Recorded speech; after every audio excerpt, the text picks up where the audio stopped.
All right, y'all. I got some stuff I got to do in here that I've been needing to do, but I finally got some time to it. So if I don't respond to the chat, sorry, I'm busy. But I figured I'd bring you guys with me because these things get a lot of views. Seems like you guys dig this kind of stuff. So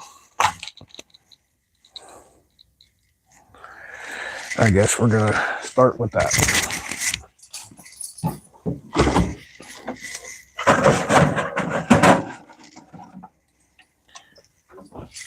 Close the shitter lid.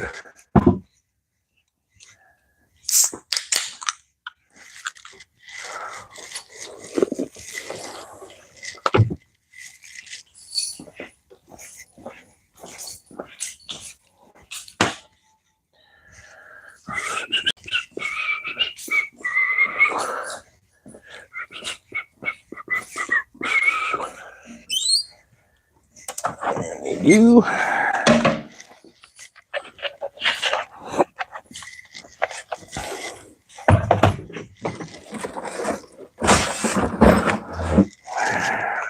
Too much of a fucking hoarder, man. I gotta do something about that. Yeah.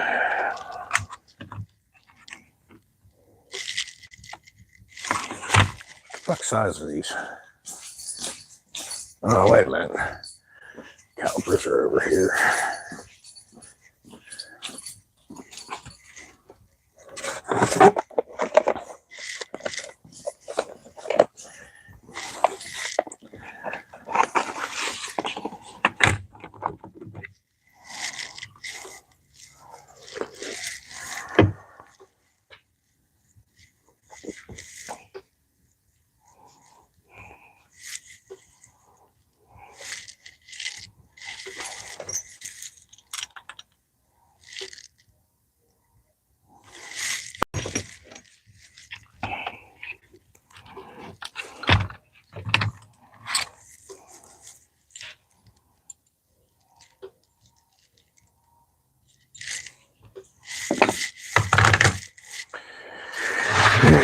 Let's see here. Folks, don't know how much commentary you're going to get out of me.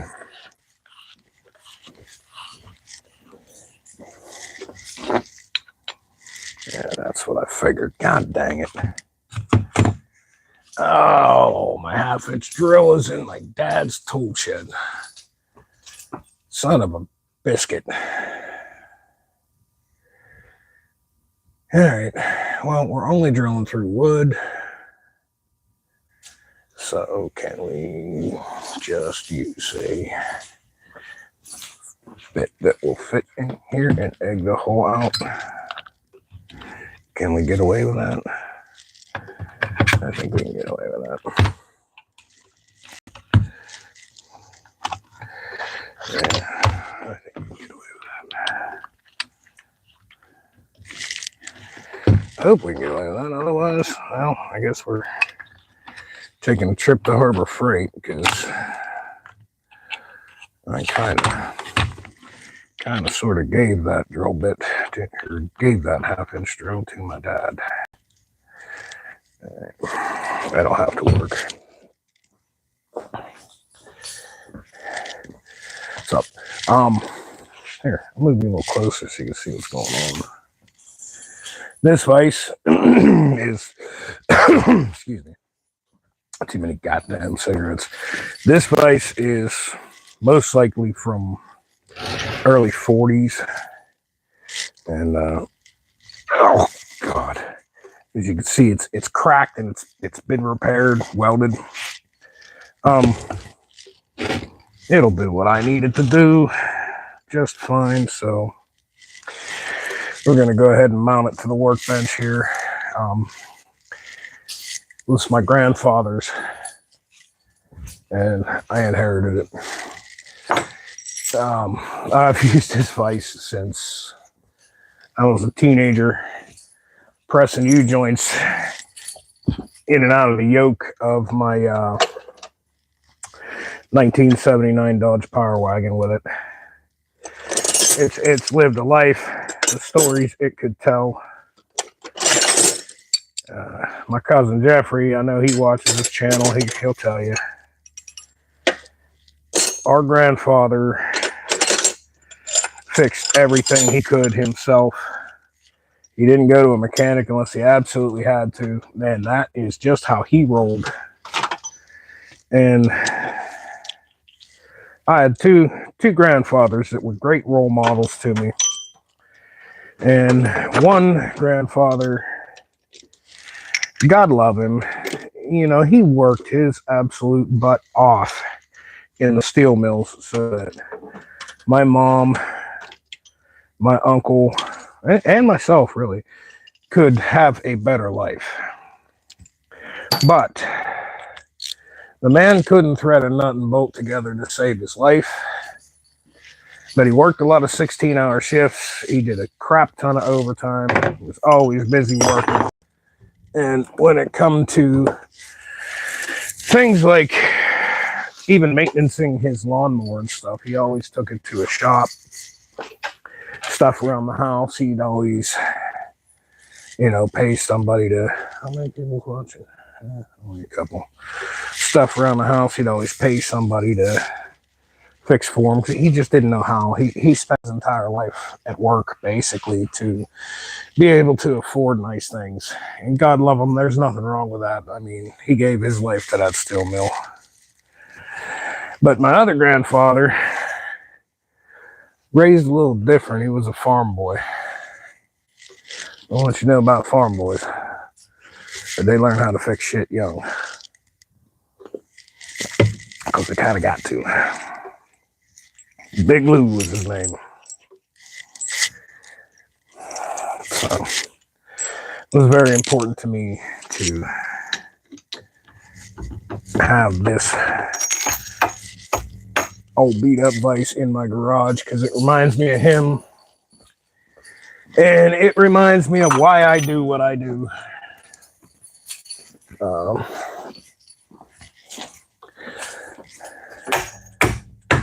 I work in the same steel mill that my grandfather Jim worked at.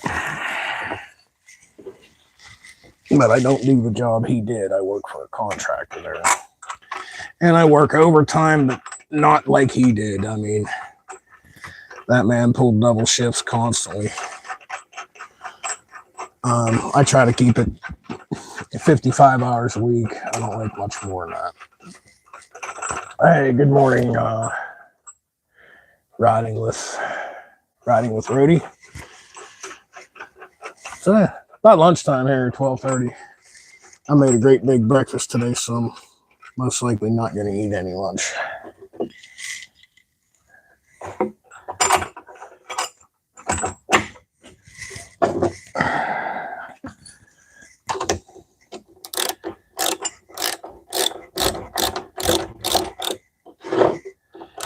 At the old place, I didn't have a nice workbench like this in the old garage.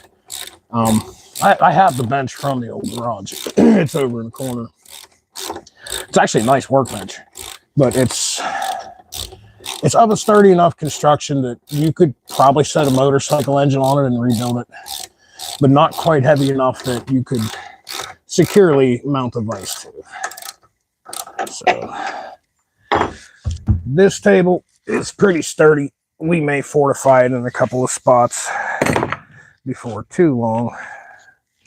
Yeah, see, I'm gonna have to drill a hole. There's already holes where the fella had a vise mounted here prior, but he had a smaller vise, so I'm gonna have to drill a couple holes. And the bugger with that is these came from a dumpster. Okay, I reuse everything, and they're 1/2 inch, good and sturdy. I mean, good sturdy, do the job. But homeboy's 1/2 inch drill is at his dad's, and I'm not driving over there to get it. I gave it to him. So, and I'm not going to Harbor Freights and buy another one. So I'm going to use this little thing with a smaller bit because it's a 3/8 chuck, and well, we're only going through plywood. We're going to have to warble them and egg them out to make them work, but that is okay with me. I'll have enough room to open and close this.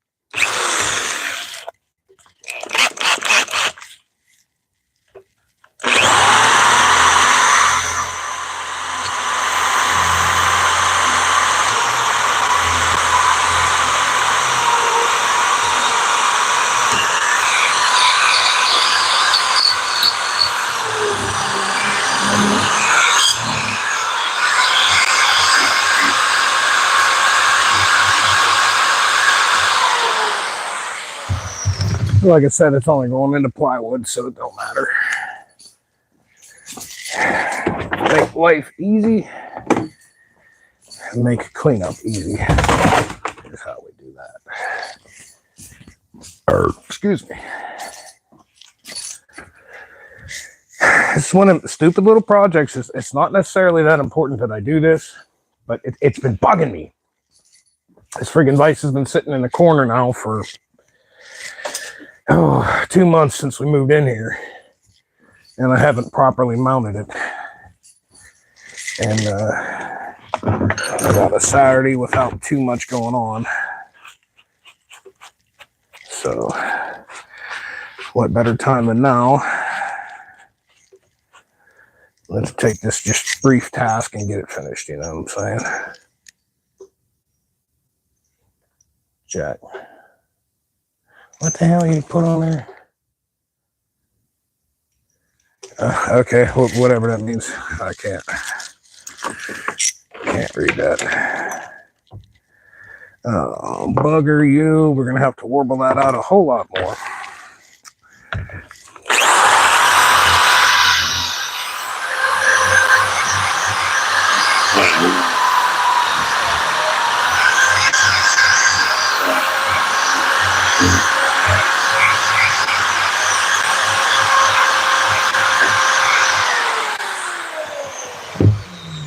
Like I said,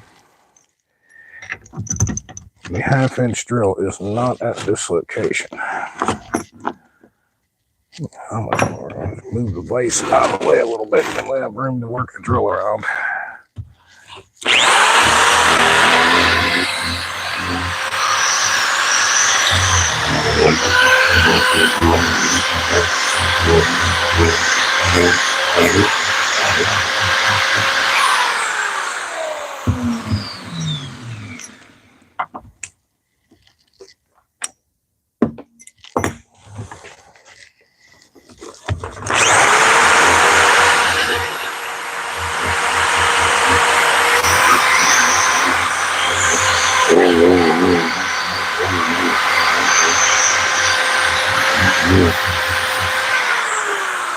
In case you haven't figured out, this is exactly how you should not do this. But good enough for me. The other workbench, the vise was just literally clamped down to the bench with some C-clamps. So, okay, we'll mount it like that. Do we want to do 3 bolts? How thick is this goddamn plywood? Let's take a look at that. It's actually pretty thick. All right, yeah, I guess we will do 3 bolts.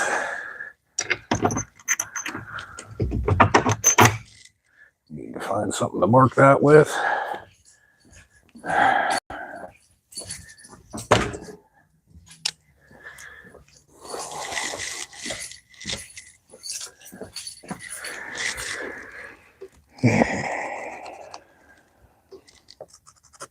Oh, okay, that's great. The Sharpie has dried up. It's not what we wanted. God dang it. What else do we have we can mark that with? There we go.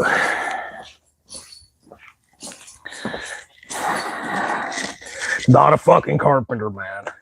I work on bikes, work on engines and shit. My tools are not carpentry tools. I don't roll like that.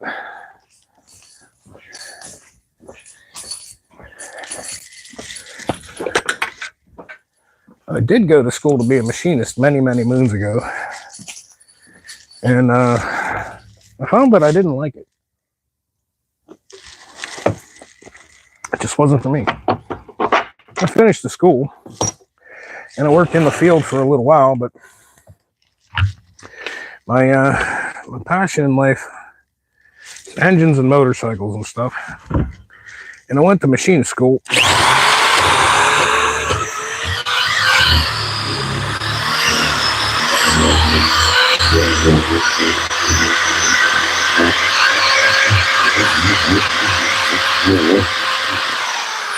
Because I want to learn how to machine engines and build race engines and stuff. And I figured that'd be the way to go, because that kind of thing, you always need a machinist.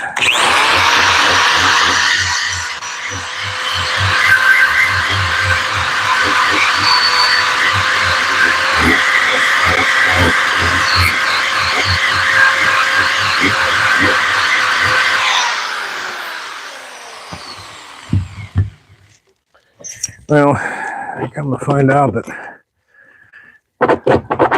that is true. There are jobs in that field.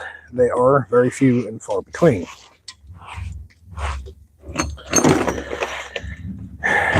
Same goes with being an actual motorcycle mechanic for a living. There are jobs in the field, but where I live, where I intend to spend the rest of my life, those jobs only work 6 months out of the year. That don't cut it. So I ended up being a truck driver. And this YouTube shit here, this is something like I barely know how to use a computer. I know enough to be dangerous. But I know a lot about wrenching bikes. So I see a lot more live stuff. You're going to see more live wrenching videos this winter than you will anything else, because it's easier for me to do.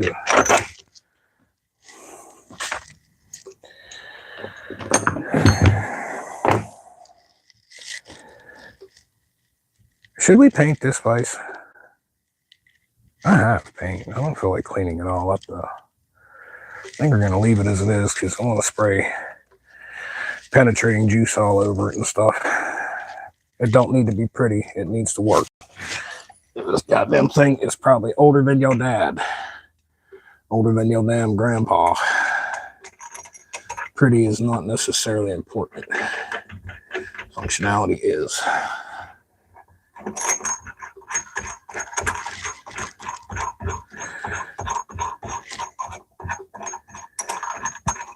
But this is just something pretty cool. A piece of my family history. Piece of my grandfather in the garage. This thing held parts from my dad's mini bike, my uncle Bruce's Honda 305 Dream. No, he had a 305 Superhawk, I think. Still, my dad had a dune buggy. In the early 70s, my Uncle Dennis had a pretty badass 62 Chevy Impala that was beefed up. And this vice, I've seen all that stuff over the years and held parts for all of it. Like I said, I used it in my late teens, 17 or so, to change the U-joints out of my old Power Wagon. That truck was a pile of shit.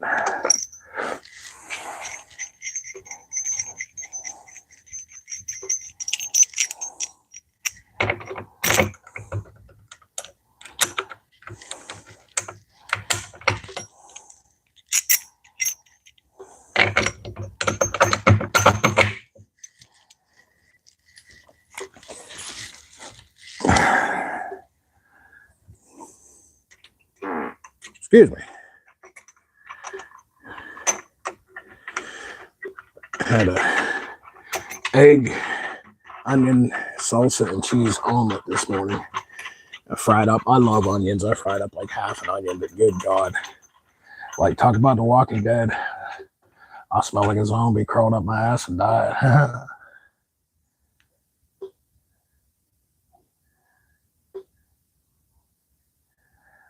Watched here. Sure. Thanks. Okay, you work until one dies, so you know what I'm talking about.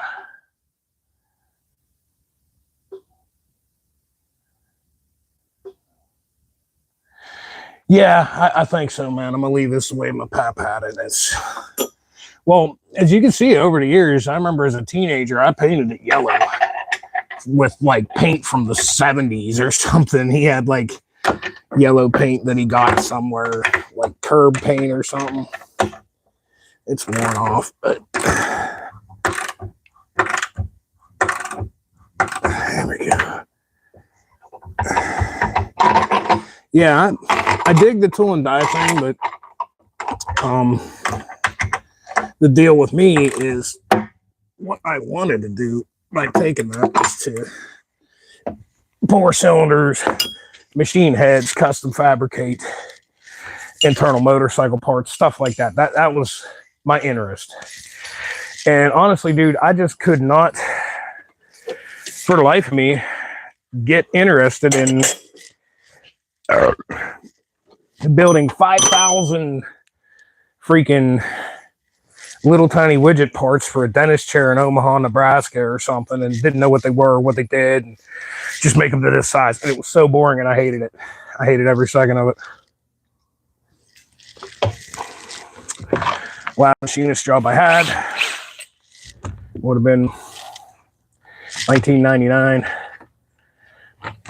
I worked for a drilling company, like an oil drilling company, and they made their own drill rigs, and they threaded their own pipe and stuff, and drill heads. In fact, I still have some big carbide chunk that didn't pass QC that I brought home from that place. It was all right, but it didn't pay nowhere near what those jobs pay nowadays. And I just didn't like it. Ended up taking a job in industrial pressure washing and vacuum. And from there on, I got my CDL. The rest is history. Never drove over the road. It's not something I'm willing to do. You can make the amount of hours you put in over the road. You can make that much money working around home if you put in, you figure 70 hours driving, then your downtime, everything else. You put in that much overtime at a local job, and you're good at what you do, you'll make the same amount of money. I make obviously less than an over-the-road driver makes, but I work 55 hours a week. I don't kill it with overtime. Is this thing gonna move? Oh, she's froze. I haven't tried to do this in a long time. I've had this in my garage at the old place for 2.5 years, and it was mounted to this little workbench thing. I just had it clamped onto the corner with some C clamps just as a temporary. I mean, it's good enough to hold apart while you work on it or something. But since we have a proper workbench with a little bit of heavy duty wood, I figured why not try to get her bolted down nice and tight.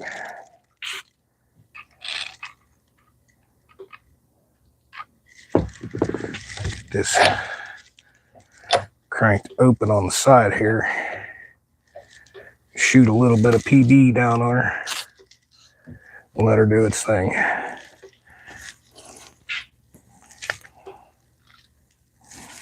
Probably should have done this when I was able to hold the vise in my hands, but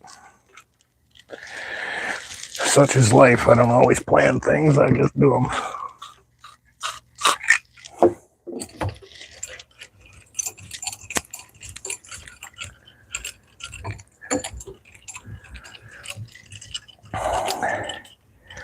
Just farting around for a couple hours here. I gotta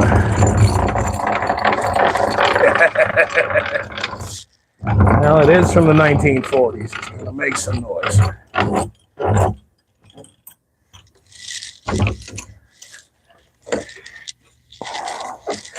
I got a 3:30 appointment at a local pet shelter. Got her. I think we're going to adopt another pit bull. As y'all watched my last live, I had my pitty bull Tula jump up in my lap. I got a couple shorts with her. Best dog in the world, man. It don't like cats and it don't like female dogs. And she's funny with some people. Like, of course, so am I. But if she gets a vibe that you're a weirdo, that dog's gonna growl at you. If I'm married, you're safe. But if you come up in my house and I ain't there, then you shouldn't be in my house. You're not safe with my dog. She was abused before we got her. I don't know if they fought her or used her for a bait dog, but the poor thing, she's got scars all over her. So we knew going into it that could be some challenges. But the place I got her said that she gets along great with male dogs, just not females. Okay. Well, they got a male dog that literally looks like it could be her pup. She's had one litter already. And we're going to go over and take a look at him here in, cripes, just 2 hours. See what kind of dog he is and see what he's about.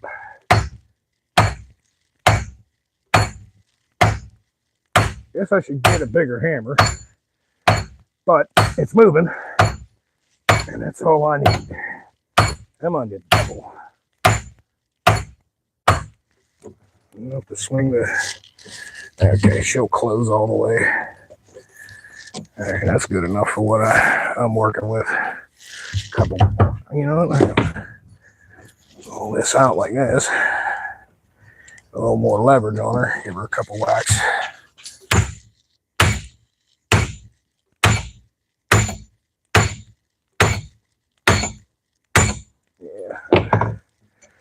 Let that penetrating oil sink in there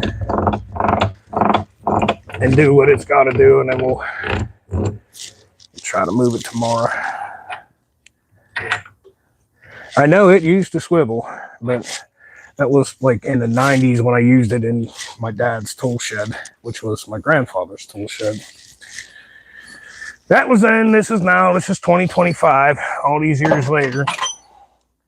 And this place really hasn't seen any love since then. It was, my uncle tore down my grandpa's shed because it was falling apart. And they put up a new friggin' Amazon.com prefab one, which I don't like, but whatever. That's, Pap's shed was too old to be fixed.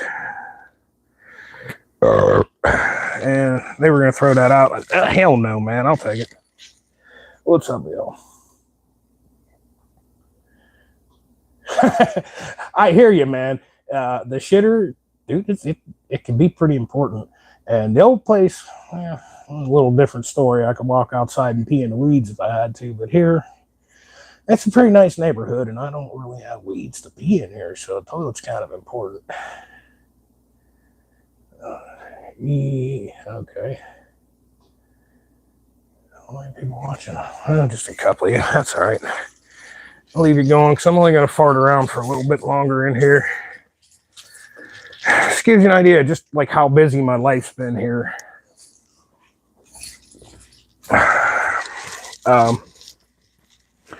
Like 3 weeks ago, I had to run out, make a road call, and see what was up with a bike on the side of the road that belonged to somebody I know. So I packed a little to-go box of metric tools. It's a metric bike. And I have yet to go through and put any of them away. As the two bikes I got right now are both Harleys. They, you know, obviously SAE, American stuff. So the metric stuff is not needed. And it is sat in here for 3 weeks. We are going to put that stuff away where it goes, hopefully in another week too. I told him, if you don't get the damn thing over here by the time the snow flies, kiss my ass. I'm buying another project bike for the channel and something to beat on for the winter. But prior to that, I got a brother to another mother. He's got a old Suzuki that he's given to his daughter, but it needs some love, to say the least. I'm gonna do him a solid, go through that bike for him and get her to running, riding, functioning conditions so that his daughter's going to learn to ride on it, you know, and just get her good and safe and reliable so that Nicole don't call her dad and he don't call me when she's 100 miles away from home and the bike's on the side of the road.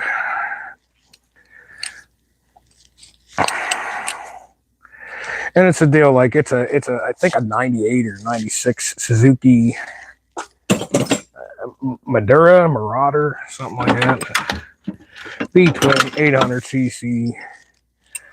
It's based on the 800cc Intruder engine. They're rock solid, reliable. As long as you don't beat the piss out of them and never change the oil, you know, they're good forever. Which Charlie kind of did beat the shit out of that bike and never did maintenance, but that's how he rolls with stuff. He wears it out and gets a new one. I wear things out, rebuild them, and wear them out again. Irregardless, an Evo primary chain. That was in that box already, actually. It's shot, it's sacked out. It's from a bike that I had like 6 years ago. But I keep it around. Why? I don't know. Memories of that bike. I wish I still had that one back.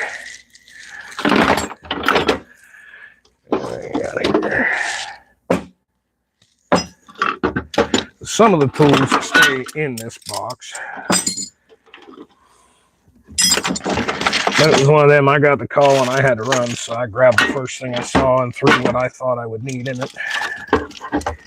And this box just had some random stuff in it.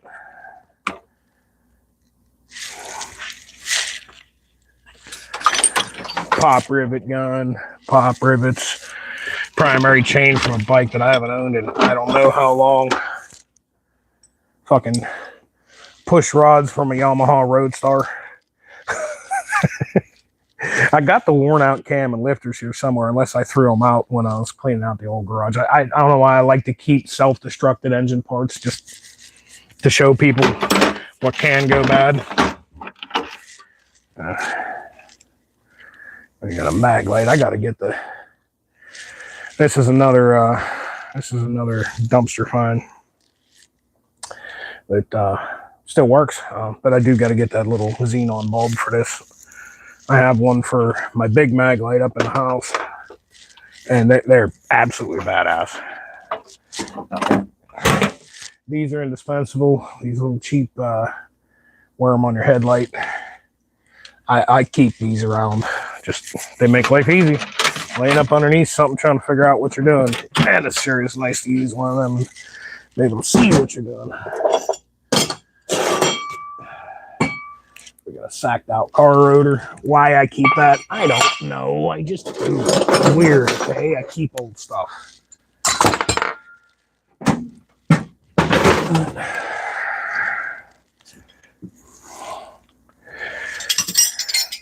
I'm just going through and straightening a few things out here that needed straightened out.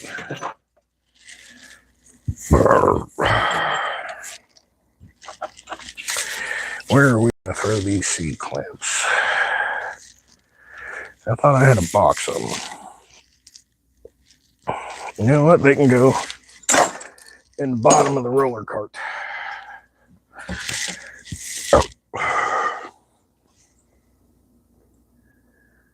Hi, it's good to meet you too, Bird. First time here. I think I might have subscribed to you from commenting on. Hey, right on, dude. Good deal. Yeah, I mean, ride with Brody. Dude, the shorts, like, I don't really like the way YouTube does this. It's like they're trying to keep up with TikTok, and it's not my thing. But I'm not against TikTok. It's just not my thing. Like the kind of stuff I do, I can't teach you how to rebuild a carburetor in 3 minutes. You know what I'm saying? It doesn't work. So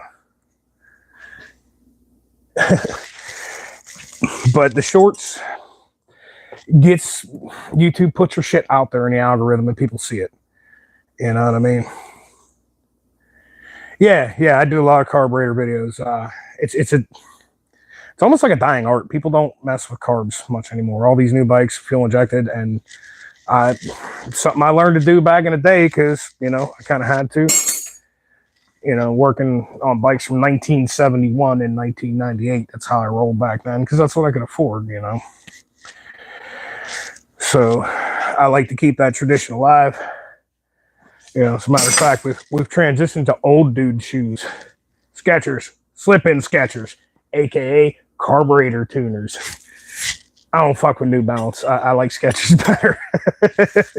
I call them my carburetor tuners. But yeah, the short thing and the live thing, like I don't like doing it that much. I do enjoy actually sitting down, editing, and making a video. But you work your butt off for a few hours editing and making a really nice video. And I mean, you could post it around on Facebook and stuff, but YouTube doesn't splatter it out there like that. But the shorts and the lives, they do. You open your phone and there's a short plan when you open YouTube. So it's helped me grow the channel a bit.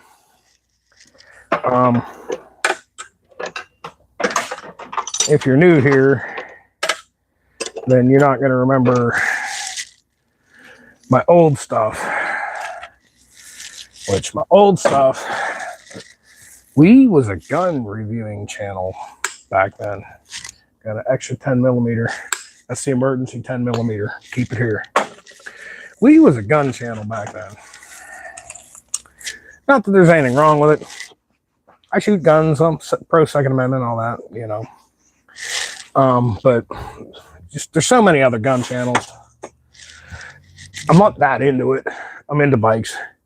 So I put the kibosh on it, and YouTube's kind of cracking down on them. They won't put your shit in the algorithm. So I had recently talked about in one of my moto vlogs about opening a second channel just for Second Amendment. I'm still not sure if I want to do that or not. But transitioned back to motorcycles about 3 years ago. And I don't care if I get views or not. I just enjoy doing it, man. Oh, yeah. Crusty Harley 2-barrel. No idea what I'll do with it. Had to, but S&S and...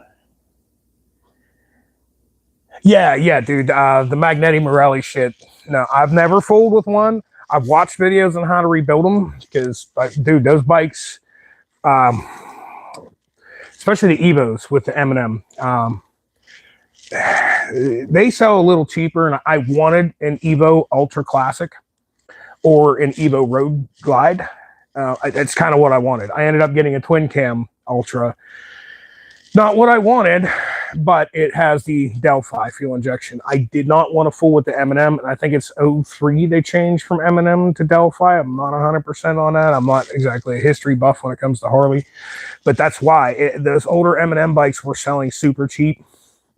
Me being me, I wanted to buy something, fix it up, do some stuff to it, make it reliable, make it mine. So that's how I wanted to roll with it, and I figured I can either, you know, go out and spend $8,000 on a little bit of a more modern bike, $8-9 grand, or I could spend $4,500, $2,500 in parts, maybe a little more in my time, and make it the way I want it.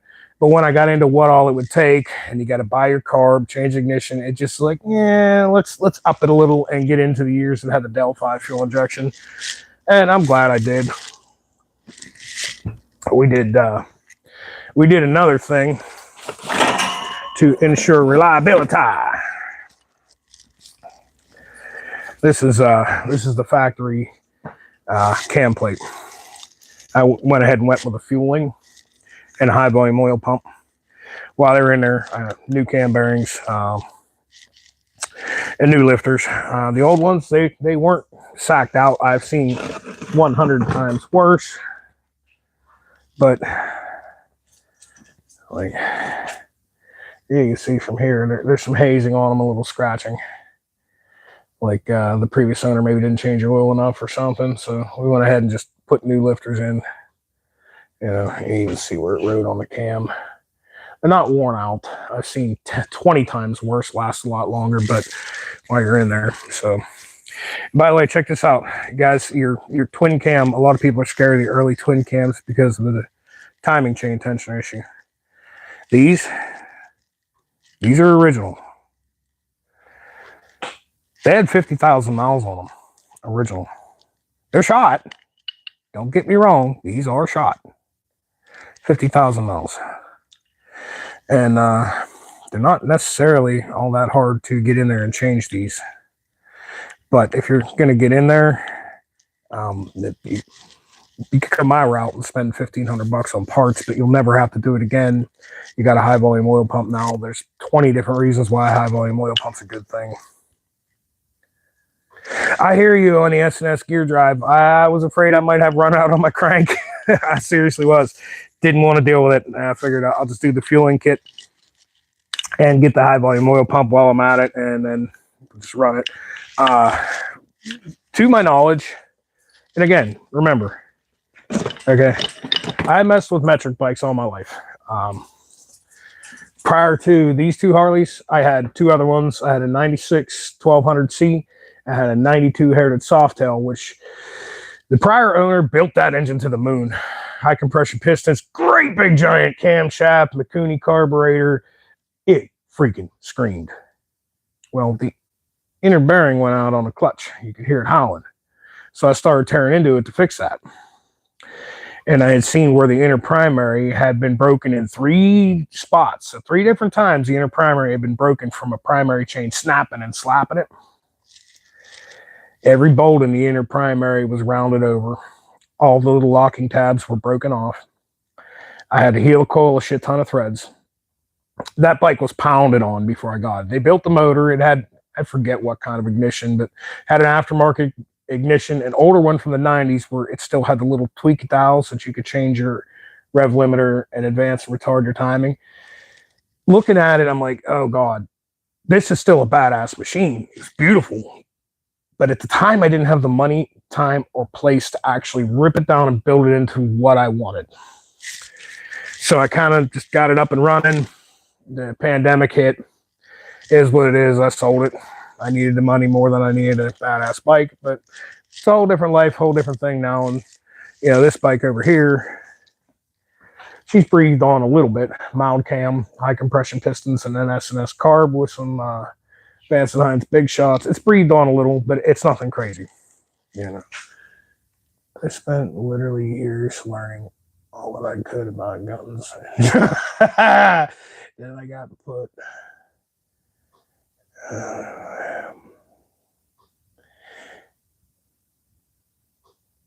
my man, dude, that's cool. I am February 13th of 2026 will make 5 years from me. Drug and alcohol free. And actually, like, if you're new to this, like, you see this hanging right here.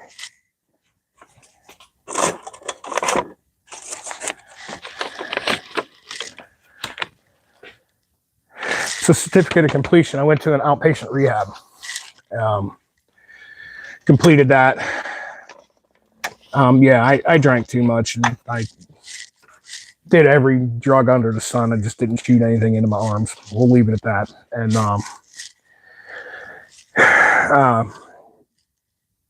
what made me decide to get clean and sober and change my life was I found that I had nowhere to live, $20 in my pocket, and a broken down Honda Goldwing, my dog, and a Chevy pickup truck that overheated real bad. And under 5 years, I got this shop, you know, 4-bedroom house, decent car, good old lady, money in the bank, good job, you know, and I owe it all to my sobriety, you know. But it ain't easy, dude. It ain't. Like, there's times when I still think about fucking up. I'm not gonna lie to you. I do. Obviously, I don't because, well, man, look where I'm at. Like, I'm where I always wanted to be, you know, and I'm not gonna let nothing fuck that up. I paid my dues though. You can watch my earlier videos. I'm You know, I'm in a tiny little no heat, no electricity. I had this extension cord on the floor here that I got plugged in my battery tender. I had that strung from the house up to a window in the garage in the backyard, dirt floor. Garage was ready to fall apart. We were renting that house. But like 2.5, 3 years of that, almost 3 years, till I got decent down payment and got my credit straightened out enough to buy this house. I definitely earned it. You know, we're still going there. We're still doing that. Like, I want to buy a new bike, but as what it is, I'm 45. I just bought a house, so we're gonna do some double mortgage payments and stuff for a year or two, and knock that balance down before we worry about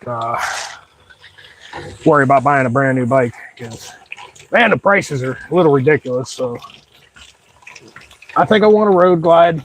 You know, I got the Ultra, and I like the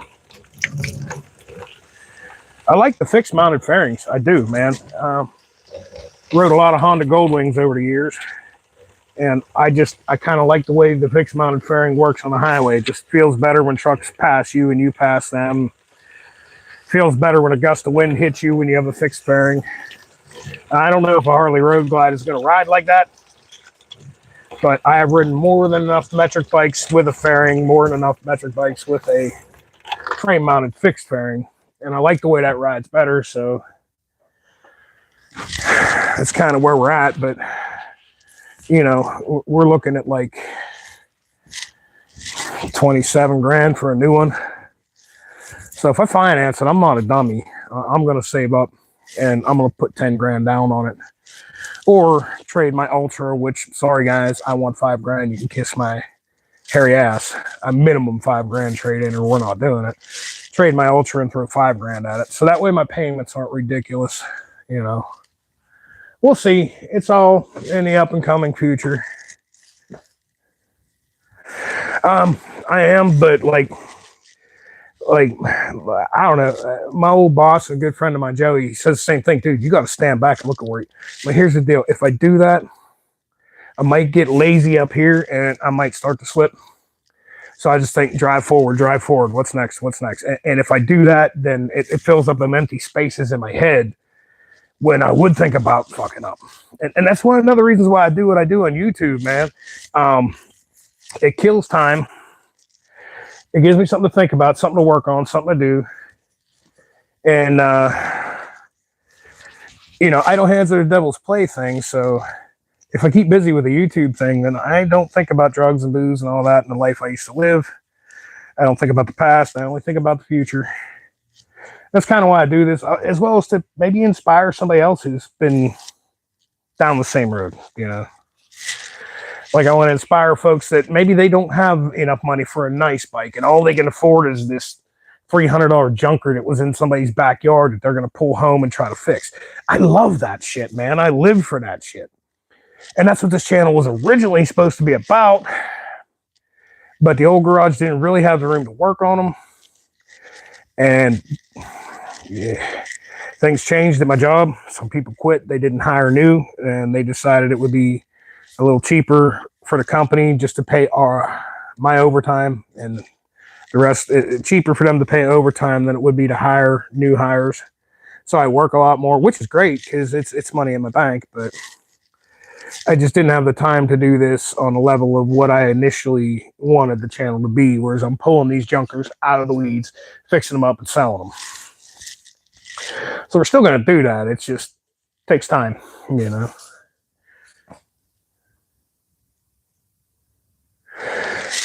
Dude, I'm at it with the chopper thing too. Like, I have been wanting.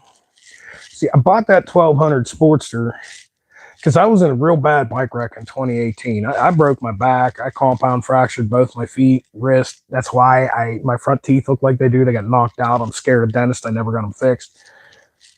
16 weeks later, I was up and walking and back to work with a cane anyway, and I couldn't hold up a big bike, so I picked up a 1200 Sportster because I figured big motor, small bike. I wasn't a Harley guy back then.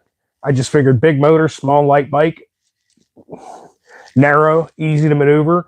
This is going to work because at the time I crashed a 2017 Honda Fury. I bought it new. I got run off the road on it.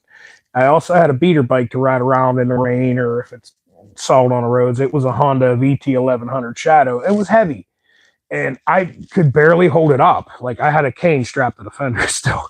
So I bought that little sporty to rip around town. I kind of fell in love with it. Wait, I should have never got rid of that bike. I should have kept it. But in the back of my mind, that's what got me into Harley. But in the back of my mind, I've kind of always wanted to build a hardtail chopper with a Springer front end out of a Sportster. Simply because you can get a decent Evo donor bike for under $2,000. You throw $1,500 at it, maybe $2,000 at it. There you go. You got a running, riding, old school chopper. With me, it's got to be flat black, very little chrome, as many like hand fabricated parts as I can possibly do with what I got here. And eventually down the line, like a 1200 kit, unless I buy a 1200 donor bike. Either way, I'd rather go with the 883 4-speed and put a 1200 kit and a set of heads on it. Now you got a 100 horsepower Screamer, looks badass. It's a hardtail chopper, dude. You're not riding her down the highway. You're not riding her far. So it don't really matter. You don't necessarily need a big twin. Like with me, the deal with a Sportster, you hit her up over 70 mile an hour and they're vibrating you to pieces. So the big twin don't do that. That's why I like the big twin over the sporty. But a hardtail chop, you're just ripping down around town. Sportster's freaking perfect for that.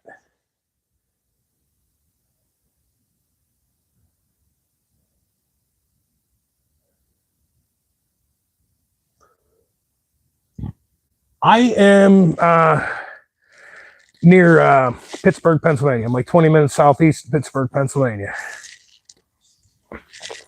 If y'all been following the news, that dude that got shot off his bike, that was like 3.5 miles from here. That happened. If you go back through and watch my moto vlogs, I was filming that Pittsburgh Gun Show and Dawn of the Dead filming locations video. When that happened, I was going to come home that way. Like, there is some absolute craziness going on in that section of the motorcycle world. The whole club scene thing, motorcycle club scene thing. I'm not a part of it. Never wanted to be. I'm never going to be. But man, these fools are killing each other. All I can say is, I said this on my last slide, please, for the love, I don't care why you want to fight and kill each other. Please take it out to the wilderness or something, Go somewhere where there ain't innocents around or kids don't see it and have at it. Do whatever it is you do. But man, they keep saying it happened next to a Wendy's. What they don't tell you is there's a freaking Dairy Queen right across the street from it. And there's always kids like baseball teams and shit there. Yeah, fuck kid up for life. You gotta seen that. Minnesota, that's what's up. But yeah, it's crazy. I don't like, I know a lot of people and everybody talks and it's all speculation. Some of it ain't. And it's something that I won't touch on here because, dude, I live here. I ride here. I don't need to. And it's none of my business. I'm not in a motorcycle club. It's none of my business. So, but it's national news and everybody's talking about it. Not me, man. This is what I do. I hang out here, work on my old bikes.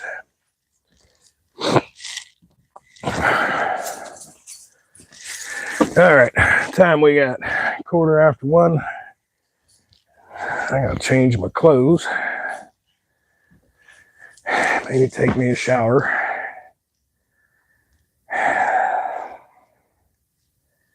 I think I'm gonna fix me a sandwich for lunch. Then I got to get ready to go look at that rescue dog and see if it's gonna be a good fit.